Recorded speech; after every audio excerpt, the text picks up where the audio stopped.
And don't get me wrong, every organization that I am a part of, I don't agree 100% with all the things that they do.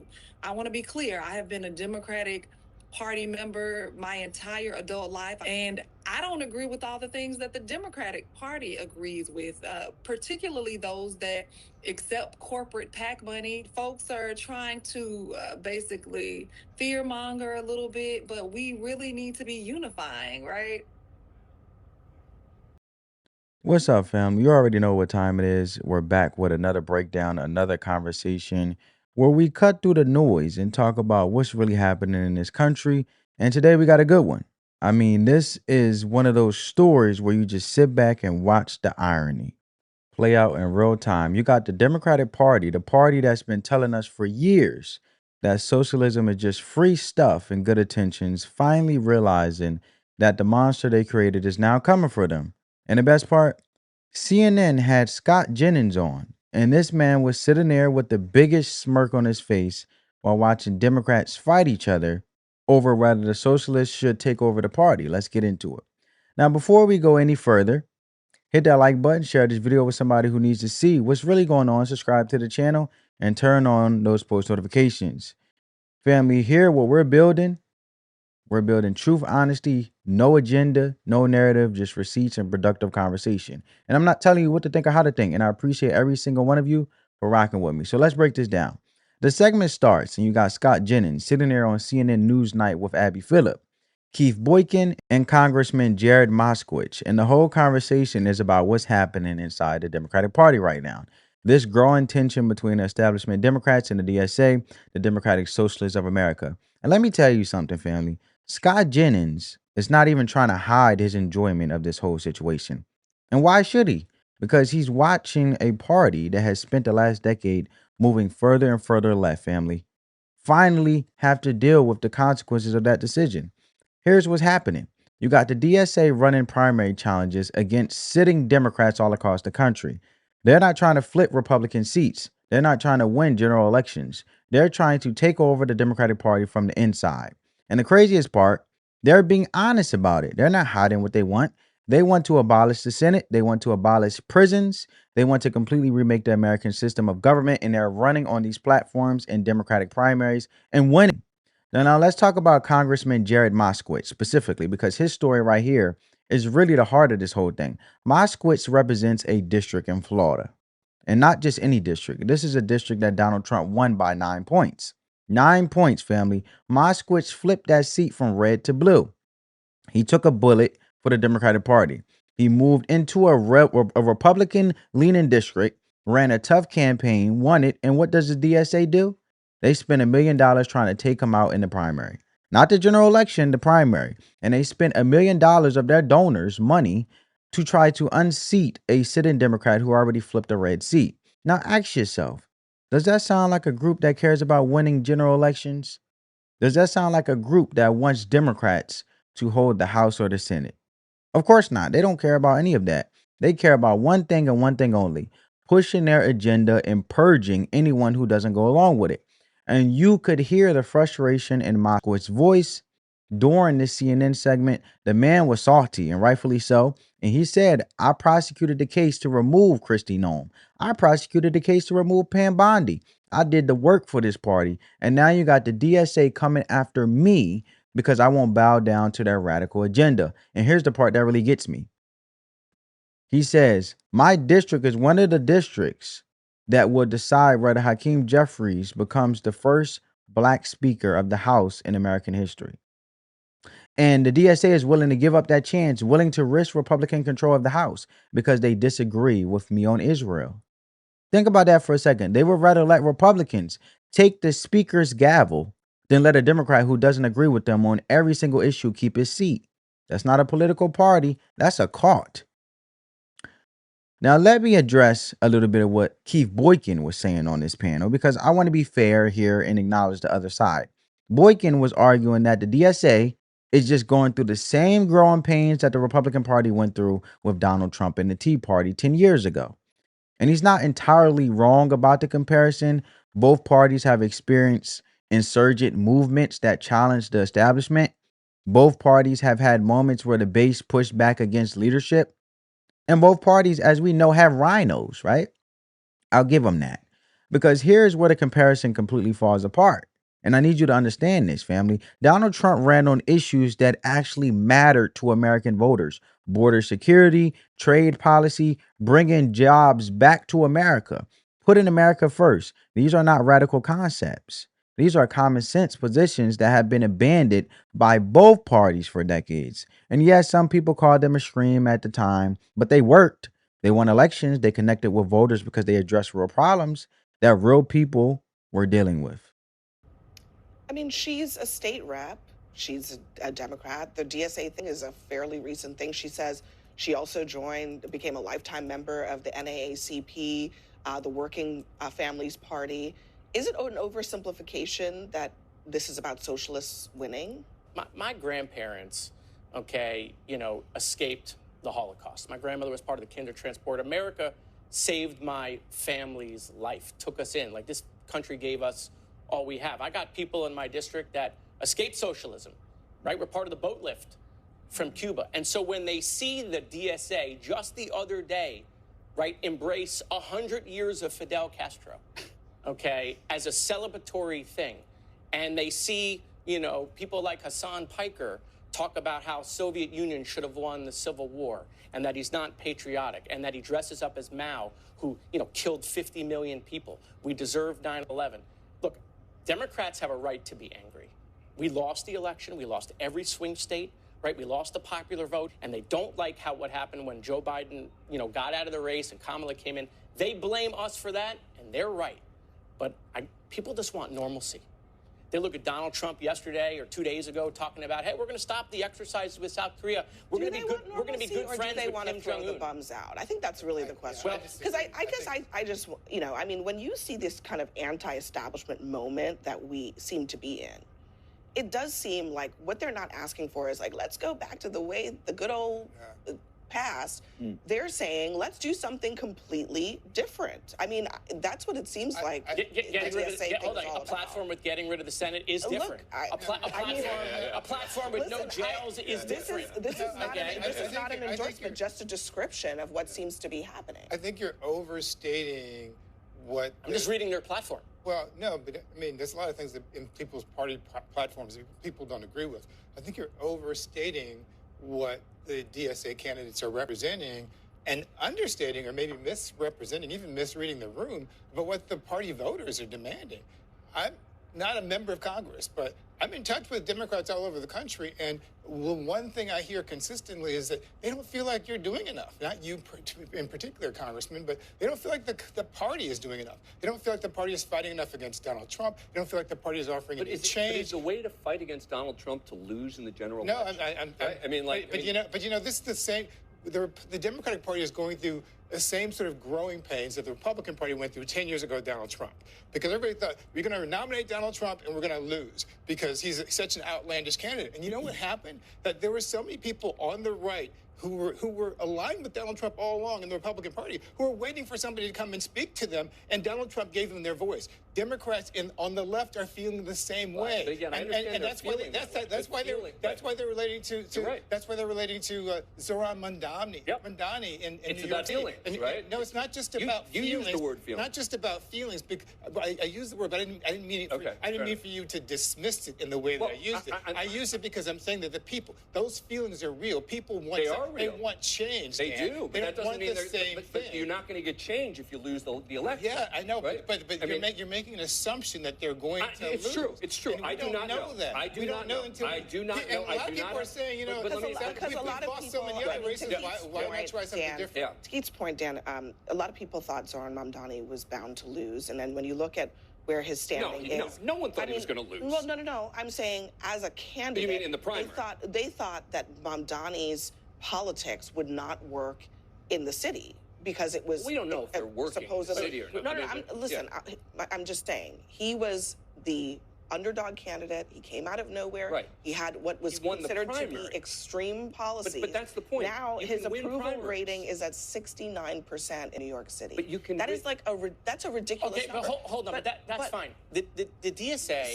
Hold on. The DSA targeted me in a red seat. I took a bullet for the Democrats, moved seats to run in a Republican seat, an R3. Trump won it by 9.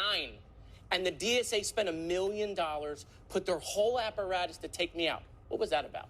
Is that about winning the general? Is that about making Hakeem Jeffries the Speaker of the House? The DSA is not focused on winning the general election. Oh, that's right. They're not focused on winning. But I'm not arguing with you about that point. We totally agree the DSA is not focused on winning. No, that's not what I said. The DSA is not focused on winning elections for the Democratic Party. I'll give you that. Good. What they are focused on is changing the party and moving an agenda within the party. And sometimes that means taking out people. And specifically with Jared, what's the agenda? And sometimes that means taking out people who they disagree with. Well, let me ask you a question. Let me ask you a question. Specifically with Jared, specifically with Debbie Wasserman Schultz, who they did the same thing to.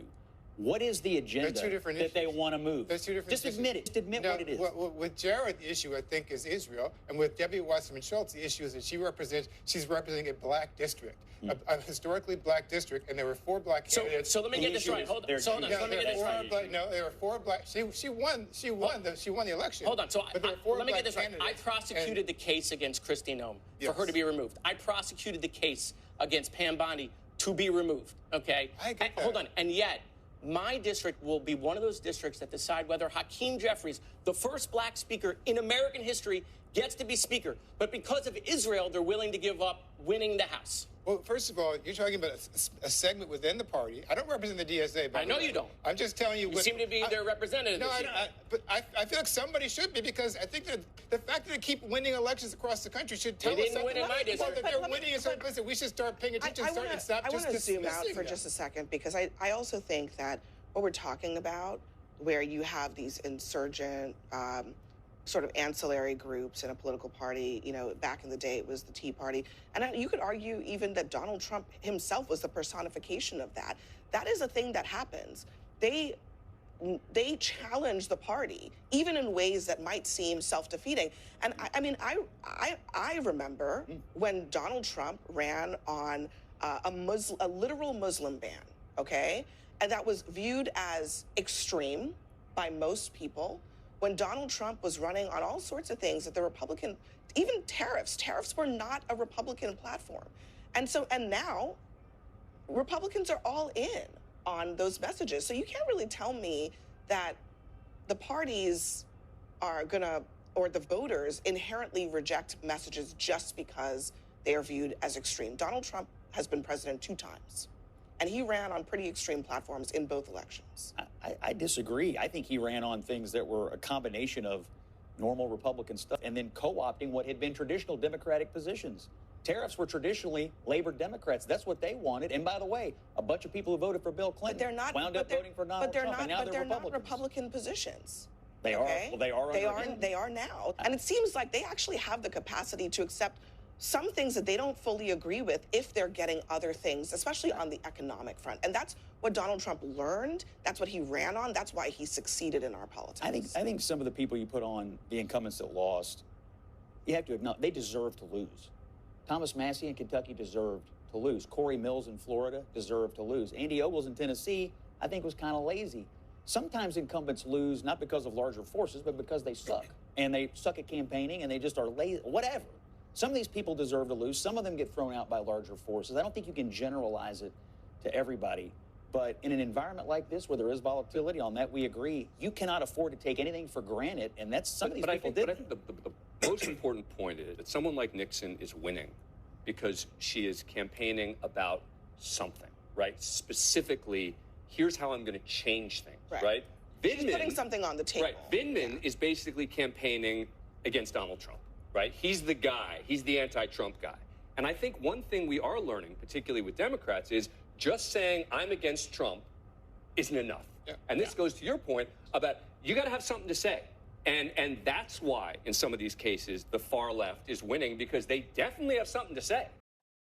Now let's look at what the DSA is running on. Abolish the Senate, get rid of prisons, open borders, defund the police, celebrate communist dictators who killed millions of people. These are not policies that help working families. These are not policies that make anyone safer or more prosperous. And here's the thing, family. We know what happens when you actually implement these ideas. We have the receipts. Venezuela, Cuba, the Soviet Union. Every single country that has tried socialism has ended up with poverty, oppression, and mass suffering. Every single time. It's not a theory, it's documented history. And this is where Abby Phillip really lost me during this segment. She tried to compare Donald Trump's campaign platform to what the DSA is pushing right now. She brought up the travel ban. She brought up tariffs. And she tried to argue that these were extreme positions that the Republican Party eventually embraced. So why can't the Democrats do the same thing with socialism? Let me shut that down right now. First of all, the travel ban was not a Muslim ban.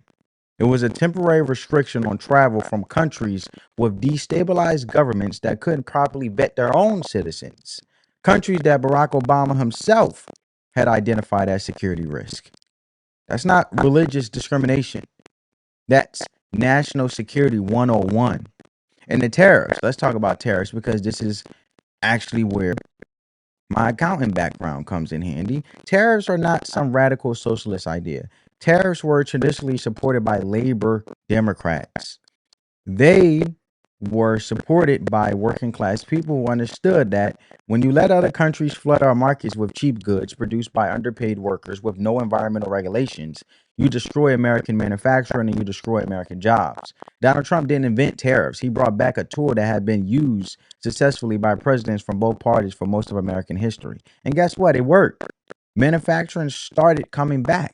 Jobs started coming back. The economy started working for regular people again instead of just the globalist elites. Now compare that to the DSA platform. They want to abolish the Senate, abolish prisons, open the borders, defund the police, praise Fidel Castro, who imprisoned and killed his own people for decades. Praise Mao Zedong, who killed 50 million Chinese people. These are not the same people, not even close. One is about making America work for Americans again. The other is about tearing down the entire system and replacing it with something that has never worked anywhere in the history of the world. And you got people like Keith Boykin sitting there saying maybe somebody should stand up for the DSA. Maybe somebody should be their representative. And I'm sitting here thinking, as we watch that segment, family, absolutely not. Are you serious? You want somebody to stand up for a group that celebrates 100 years of Fidel Castro. You want somebody to stand up for a group that has people like Hassan Piker saying the Soviet Union should have won the Cold War, saying America deserves 9/11, dressing up as Mao Zedong, who killed 50 million people? That's who you want to defend? Come on, man. Like, now let's talk about the Florida primary that just happened. You got Angie Nixon winning her race. And the first thing she does is start backpedaling. She says, well, I don't agree with everything on the DSA platform. I'm a lifetime member of the NAACP and the Working Families Party too. And I get it. Politicians always try to broaden their appeal after they win a primary. But here's the problem. The damage is already done. The voters saw you align with the socialists. The voters saw you take their money and their endorsements. Now you're trying to tell everyone that you don't actually agree with them? Please. Please. And the reality is, even if she wins the primary, she's got no chance in the general election because Florida voters, especially the Cuban Americans voters in that district, they know exactly what socialism looks like. And I really think it's disrespectful to them as well. And their families. Their families escaped it. Their grandparents fled Castro's regime. They know that socialism isn't free. Right? It isn't free college and free healthcare. It's poverty lines. It's secret police. It's standing in line for bread while the politicians live in luxury. You cannot sell socialism to people who have lived through it. And that's why the DSA keeps losing general elections, because once the average voter finds out what they actually believe, they run the other way. And this brings me to the big question that Scott Jennings kept asking during this segment. What is the DSA's actual agenda? What do they really want? Because they're out here running candidates, spending millions of dollars, but they won't come out and say what they actually believe. They hide behind phrases like Medicare for all and the Green New Deal, and they talk about free childcare and free college. Sounds great on the surface, right? But when you dig into the details, when you look at what it would actually cost, who would actually pay for it, the whole thing falls apart. Let me break this down in simple terms for you, family. There's no such thing as free stuff. Somebody always pays. And when the DSA talks about free everything, what they're really talking about is the government taking more of your money to pay for it. They're saying they're going to tax the millionaires and the billionaires. Sounds good, right? Make the rich pay. But here's what they don't tell you. Small businesses are the biggest employers in this country. And when you raise taxes on businesses, who do you think ends up paying? The customers through higher prices, the employees through lower wages and fewer jobs, the small business owner who can't afford to keep the doors open. That's who pays. The millionaires and billionaires have accountants and lawyers who know how to hide their money. Regular people don't have that option. And this is where my accounting background comes in handy, family. When I look at the DSA platform, I don't see a plan. I see a wish list with no price tag attached. I see promises that sound good in a campaign speech but fall apart the second you run the numbers. And when you see this movie before, when we've seen this movie before, every country that has tried this level of government control has eventually run out of other people's money to spend. And when that happens, the shortages start, the rationing starts, the lines start forming, and the people who promise you free everything are now telling you that you need to sacrifice for the greater good. And I want to address something that Abby Phillips said in this segment because it's a common argument that I hear from the left all the time. She said that Zohran Mudami, the DSA candidate in New York City, has a 69% approval rating. And her point was that these socialist ideas are popular, that people want this change, that the anti-establishment wave is real. And you know what? She's right about one thing. The anti-establishment wave is real. People are tired of the same old politicians, the same old promises, the same old results. But here's what she gets wrong. The anti-establishment wave doesn't automatically mean people want socialism. What people want is change that actually improves their lives. They want politicians who tell the truth, and they want a system that works for them instead of against them. And in New York City, where the cost of living is astronomical, where the streets are unsafe, where the quality of life has been declining for years, people are desperate for something different. But desperate people making emotional decisions doesn't mean the policies are sound. It means people are frustrated and looking for an alternative. And here's the other thing about Zohran Mudami's 69% approval rating. That's in New York City, one of the most liberal cities in America. That's not a national mandate. That's not even a state mandate. That's a Pacific district in a Pacific city with very specific demographics. The same voters who support Mudami in Brooklyn are not the same voters who decide elections in Pennsylvania, Michigan, Wisconsin, Arizona, Georgia, or any of those swing states that actually determine who controls the country. And yeah, I get it. I've seen Abdul Syed win the Michigan primary by literally 1%. But however, that's the DSA's problems in a nutshell. That's the DSA problem in a nutshell, I should say. They do well in deep blue districts where the general election is basically decided in a primary, but they can't win anywhere else. And national elections are won and lost in the middle, not on the far left. You look at what happened in 2024. Democrats lost every swing state. They lost the popular vote, they lost the House, they lost the Senate. And instead of looking in the mirror and asking themselves why, instead of having an honest conversation about whether their policies have gone too far left, they're doubling down. They're running further into the arms of the DSA, and they're letting the socialists take over their primary process. And they're shocked, I tell you, that they keep losing. Now, I want to talk about something that really stood out to me from this CNN segment. Keith Boykin said that the Democratic voters he talks to don't feel like the party is doing enough. They don't feel like the party is fighting hard enough against Trump. And you know what? I actually think he's right about that. The Democratic base is frustrated. They're angry. They feel like their party is weak and ineffective. But here's where I disagree with Boykin. The solution isn't to go even further left. The solution isn't to embrace the DSA and their radical agenda, but the DSA is not offering change. They're offering the same failed policy that have destroyed every country that has tried them, just with a fresh coat of paint and a better marketing campaign. And I feel as though our President Trump, our current president, will go down in history as the best president and will definitely be appreciated when his term is up and he's no longer president. See, it's going to take years because right now our president is making long-term decisions and not making decisions in the now, but making decisions now that will benefit us in the long term as a country. People want instant gratification right away. That's why I'm saying they will appreciate Trump. Sometimes you have to appreciate something when it's no longer there. And I feel like they will definitely appreciate President Trump, our president. when he's out of office. They won't appreciate him. It will go down in history as the most appreciative and the most historical president in history. It already is happening. It's just taking some time for people to get their act together and realize to appreciate. But think about it like this: if you're drowning and somebody throws you a concrete block, that's not help. It's making problems worse. And that's exactly what the DSA is doing to the Democratic Party. They're convincing Democrats that the way to win is to embrace policies that the American people have constantly rejected at the ballot box. And they're telling Democrats that the problem is that they're not socialist enough. And American people ain't stupid. They're actually saying, a lot of American people and American people as a whole, I'm speaking to the majority, not the minority, that the Democrats have basically taken advantage of Americans' votes, or the American people, we the people votes. They have taken them for granted. And that's a death sentence for any political party that wants to compete in national elections. And this is where Jared Moskowitz really earned my respect during that segment, because he didn't back down. He didn't try to smooth things over. He told the truth.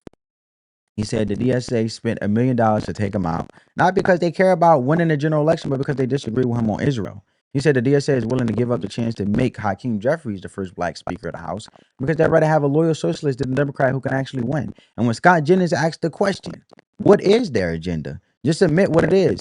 Boykin tried to dance around it, but Moskowitz didn't let him. And that is the part that I really want you to pay attention to, family, because Boykin tried to say that the DSA's issue with Debbie Wanterman Schultz was that she represents a historically black district and there were 4 black candidates running against her. He tried to frame it as racial justice issue. But Moskowitz wasn't having it. He said, hold on. I prosecuted the case to remove Christy Nome. I prosecuted the case to remove Pam Bondi. And my district will decide whether Hakeem Jeffries becomes speaker. But because of one issue, the DSA is willing to give up one in the House. That's not about racial justice. That's about ideological purity. That's about punishing anyone who doesn't fall in line with their worldview.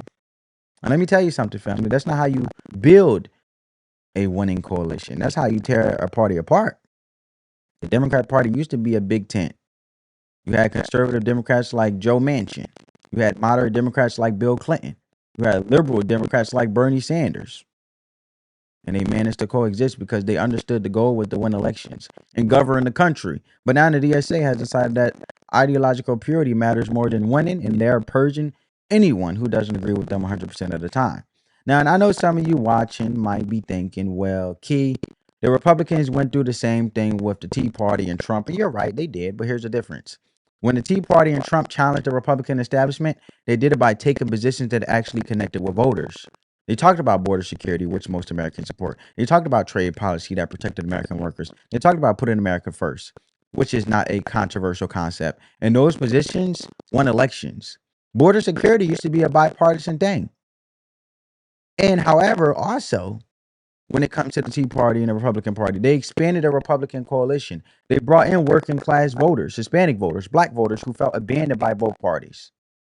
Like I said, speaking about black voters, and the majority black, white, Spanish, Hispanic, doesn't matter. Like I said, most Americans right now agree or believe, just watching the commentary online and what Americans are saying, no matter what skin color you are, they believe the Democrats have basically taken their votes for granted and made them the butt of the joke while they continue to take advantage of their votes.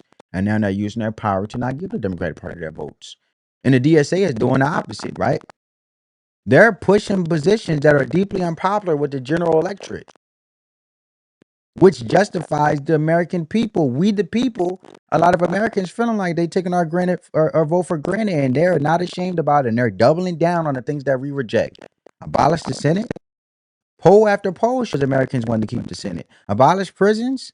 Most Americans want safer communities, not fewer consequences for criminals. Open borders. The majority of Americans want secure borders and legal immigration, not open borders. Celebrate communist dictators. I don't need to explain why that's a losing position. And this is why I say the Democrats are eating themselves alive. They have a choice to make. They can either embrace the DSA and their radical agenda, which will guarantee they keep losing national elections, or they can push back against the DSA, which will cause a massive civil war within the party and alienate their most vocal base. Either way, they lose. And Scott Jennings knows it. That's why he was sitting there with that smirk on his face, because he was watching a political party self-destruct in real time. And there's nothing they can do to stop it.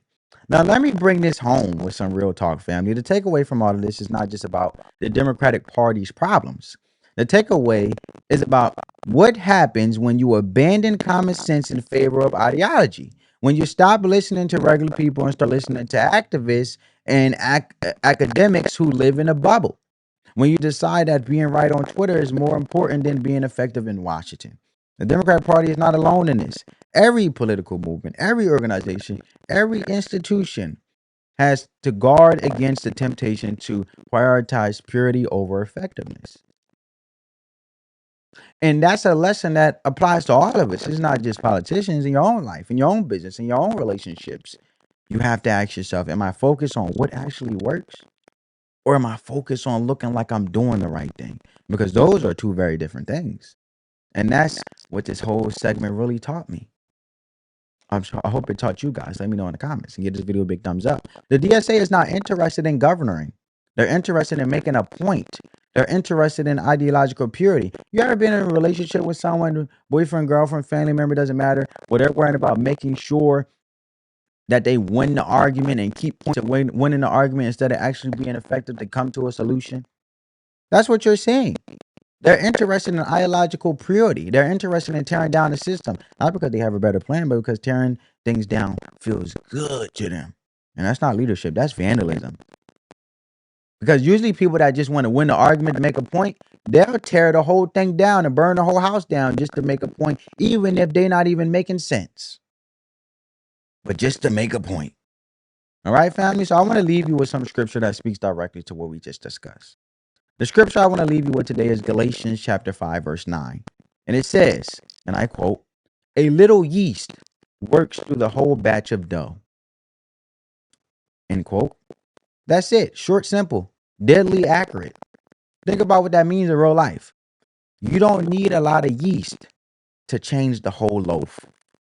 A tiny bit spreads, it infiltrates, it grows. And before you know it, the entire batch has been transformed. That's exactly what the DSA is doing to the Democratic Party. They started small, a few candidates here, a few endorsements there, a few platform planks that sounded reasonable if you squinted hard enough, but that little bit of yeast has been spreading. And now you got the whole batch rising. The party that used to stand for working families and strong national defense is now the party that praises Fidel Castro, dresses up as Mao Zedong, and says America deserved 9/11. A little yeast, family. That's all it takes. And here's the life wisdom for those who aren't spiritual. Watch the small things, the little compromises, because compromise means destruction. The small steps in the wrong direction that don't seem like a big deal at the time, because that's how change happens. Not all at once, but gradually, quietly. If you wonder why I'm whispering or talking lower or whispering, one little bit at a time, one little bit of yeast at a time. By the time you look up and realize the whole loaf has changed and it's already too late to go back. That's why you got to pay attention early. That's why you got to speak up when the first little bit of yeast shows up. Because once it spreads through the whole batch, there's no unmaking that bread. Family, I want you to think about what we talked about today. The Democratic Party is in the middle of a civil war, and the Socialists are winning. But this isn't just their problem. This affects all of us, because the policies they're pushing would change the country for everyone. And that's why we have to stay informed, attentive, and awake. That's why we have to pay attention. That's why we can't afford to be distracted by the shiny objects and the emotional appeals. Let me know what you think in the comments. Do you think the Democrats can pull back from the brink? Or are they too far gone? Do you think the DSA is a real threat to take over the party, or this is just a temporary phase? I want to hear your thoughts. Hit the like button, share this video with somebody who needs to hear it, subscribe to the channel, turn on those post notifications. We're building something real here, family, and I appreciate every single one of you. Until next time, spread that peace, love, and positivity. Let the love supersede the hate, family. I'll catch you in the next one. Peace.